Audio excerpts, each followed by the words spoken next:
Assalamualaikum warahmatullahi wabarakatuh.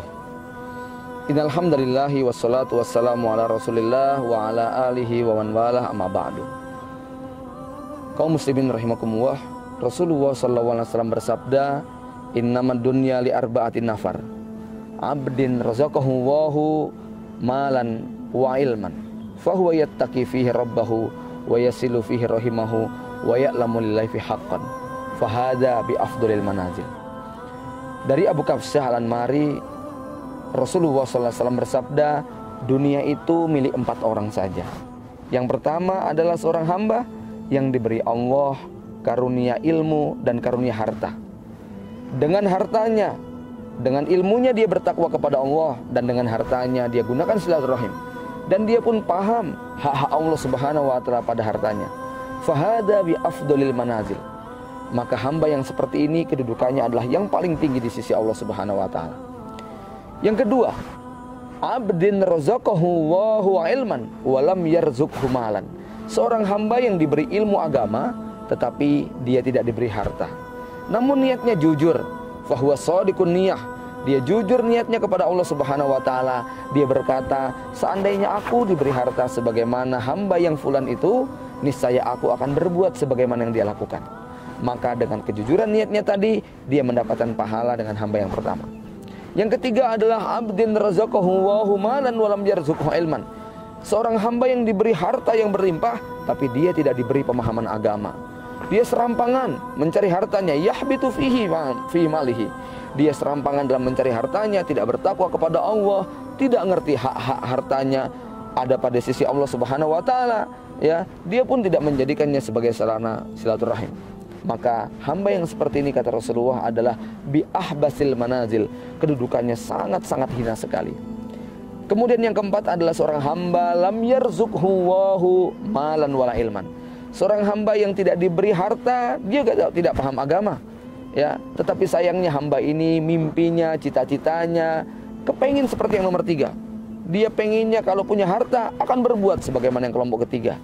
Maka dosanya pun sama dengan hamba yang nomor 3. Inilah hamba yang paling celaka. Di dunia dia miskin, tak berharta. Di akhirat dia dosanya sama dengan orang-orang kaya yang ingkar kepada agama.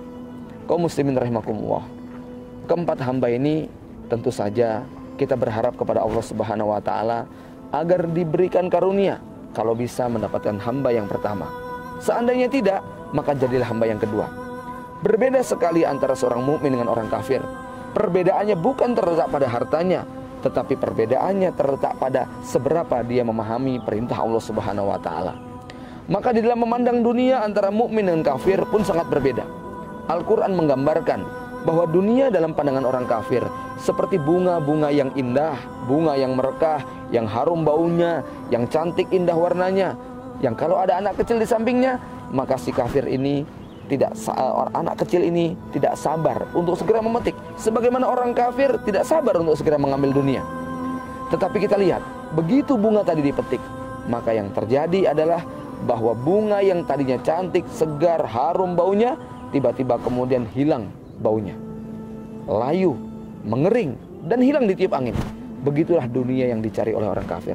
Al-Quran juga menggambarkan dunia itu seperti air hujan yang turun dari langit, menumbuhkan berbagai macam tanaman, menumbuhkan berbagai macam tumbuhan, yang setelah itu kemudian datang musim kering, lalu kemudian daunnya jatuh berguguran, hilang ditiup angin. Begitulah dunia bagi orang kafir. Adapun dunia bagi orang beriman, maka dia seperti petani ketika memasuki musim semi. Saat musim bunga tiba, maka petani yang paham, petani yang sukses, bukan yang mereka segera panen raya pada saat musim bunga tiba. Bagi seorang petani, musim bunga bukan hari panen raya. Tapi bagi seorang petani, musim bunga justru menjadi awal bagi dia untuk memulai merawat, menjaga, menyinari, menyirami, supaya kemudian bunga-bunga tadi kemudian menjadi biji-biji, dan kemudian menjadi buah yang kecil, membesar, membesar, dan seterusnya, hingga datanglah kemudian hari panen raya tiba. Dan pada saat buah itu sudah siap menunggu dipetik, petani ini datang. Pada saat itulah petani itu sukses. Kapan kita memetiknya? Kita nanti akan memetiknya di akhirat. Ketika di dunia kita beramal, dan beramal. Karena dunia adalah darul amal, bukan negeri pembalasan. negeri pembalasan yang sesungguhnya adalah di akhirat. Adapun orang-orang kafir, mereka terlanjur menghabiskan semua bunga-bunga yang ada, sehingga kemudian tak tersisa bagian mereka di akhirat. Kaum muslimin rahimakumullah, pemirsa yang dimuliakan Allah Subhanahu wa taala. Begitulah seorang hamba yang diberi harta dan diberi ilmu agama. Ternyata dengan harta dan ilmu agama ini, harta tadi kemudian diselamatkan dari fitnah. Pemiliknya diselamatkan dari godaan dunia.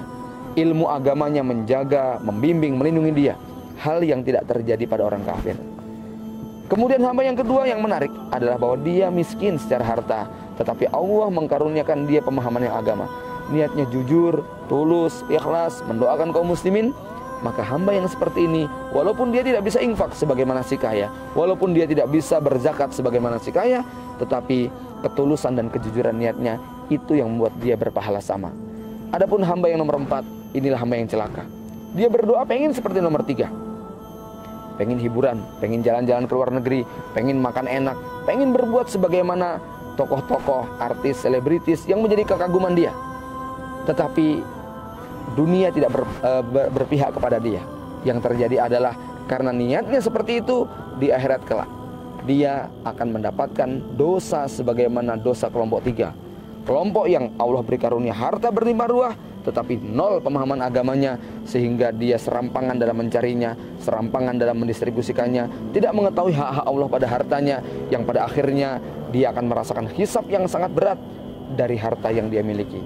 Pemirsa yang dimuliakan Allah, semoga Allah Subhanahu wa taala menjadikan kita hamba yang paling beruntung, hamba yang diberi pemahaman agama, dimudahkan dalam urusan harta, sehingga peluang beramal soleh terbuka lebar-lebar untuk kita.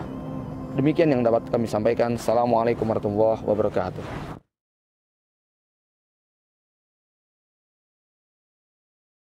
نسيم الشوق يلهو في الحنايا